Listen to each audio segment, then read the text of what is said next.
What is a tort? Well, in addition to sounding like something you want to eat, a tort is actually just a fancy word used to describe an occasion where one person does harm to another. And pursuing a lawsuit involving a tort usually involves paying money for the harm caused. And this type of law is generally decided by judges and juries without really a clear set of rules. In these types of cases, a jury decides what really happened and how much money to award. This happens while the judge handles all the legal stuff. If the evidence supports one side, the judge can actually issue a decision on a motion for summary judgment. But most of the time, the case is decided by the jury. One of the first things that has to be decided is whether or not the tort was intentional.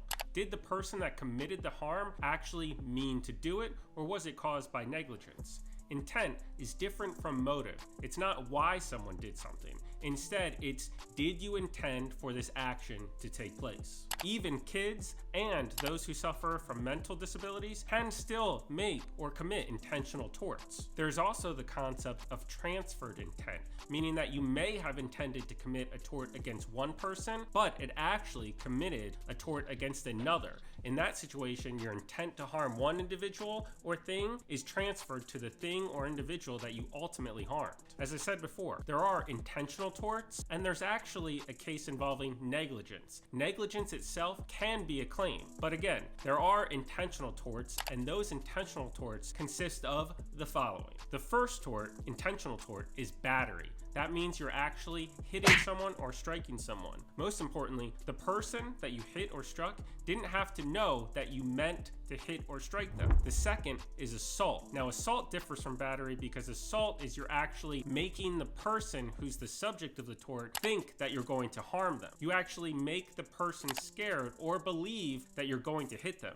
And they don't necessarily have to be scared, but they have to actually think that you're going to strike them. The next one is false imprisonment, and that's purposely holding someone against their will. The holding of the individual or keeping them against their will has to be on purpose or intentional. A mistake does not count. Stores can actually be liable for false imprisonment if they hold someone who they wrongfully believed was shoplifting. The next one is emotional distress or intentional infliction of emotional distress. That's right, you can actually sue someone who intends to cause you emotional distress, but the actions or what they did have to be really bad. The next is trespass to land. Going on someone's property that wasn't yours. And the most important part here is saying you didn't know that it was someone else's property doesn't get you out of trouble. As long as you intended to go on that property, whether or not you knew it was someone else's, again, doesn't matter.